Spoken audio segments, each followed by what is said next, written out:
উড়িষ্যায় ডালমিয়া কারখানায় ভয়াবহ দুর্ঘটনা, লোহার কাঠামোর তলায় চাপা পড়ে ৮ শ্রমিক, মৃত্যুর আশঙ্কা।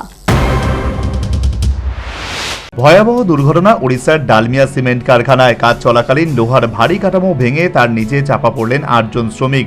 মর্মান্তিক এই ঘটনায় একাধিক শ্রমিকের মৃত্যুর আশঙ্কা করা হচ্ছে। শুরু হয়েছে উদ্ধার কাজ।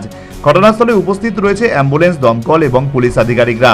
শ্রমিকদের অভিযোগ, দীর্ঘদিন ধরে দুর্বল অবস্থায় ছিল কাঠামোটি। বারবার কর্তৃপক্ষকে জানানো সত্ত্বেও কোনো উদ্যোগ নেওয়া হয়নি, যার জেরেই এই দুর্ঘটনা। শ্রমিকদের দাবি, অবিলম্বে কারখানার ব্যবস্থাপক, শিফট ইনচার্জ এবং নিরাপত্তা ইনচার্জকে গ্রেফতার করে জিজ্ঞাসাবাদ করা হোক এবং শ্রমিকদের ক্ষতিপূরণ ও চিকিৎসার ব্যবস্থা করা হোক। দুর্ঘটনার খবর পেয়ে সঙ্গে সঙ্গে সেখানে উপস্থিত হন স্থানীয়রা। তাদের চেষ্টাতেই বেশ কয়েকজনকে উদ্ধার করা সম্ভব হয়। দুর্ঘটনার পরেই খবর দেওয়া হয় পুলিশ এবং দমকল বিভাগকে। রাজগাংপুরে থানার পুলিশ আধিকারিক মনোরঞ্জন প্রধান বলেন, ক্রেন এনে ওই লোহার কাঠামো তোলার চেষ্টা চলছে। ভেতরে আটকে থাকা শ্রমিকরা কি অবস্থায় রয়েছেন তা এখনো স্পষ্ট নয়, তবে বিরাট এই কাঠামোর চাপে তাদের মৃত্যু হতে পারে বলে আশঙ্কা করা হচ্ছে। আটকে থাকা শ্রমিকদের পরিজনেরা ভিড় জমিয়েছেন ঘটনাস্থলে।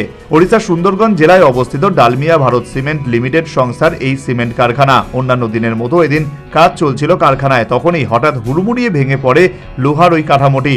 চাপা পড়েন বহু শ্রমিক। তাদের মধ্যে থেকে বেশ কয়েকজনকে দ্রুত উদ্ধার করা সম্ভব হলেও বাকি ৮ জন গুরুতর অবস্থায় নিচে চাপা পড়ে রয়েছেন। জানা যাচ্ছে, যে কাঠামোটি ভেঙে পড়ে তা আসলে লোহার একটি বিশাল হাপড়। দীর্ঘদিন ধরে দুর্বল অবস্থায় ছিল কাঠামোটি। National bureau report, news vanguard.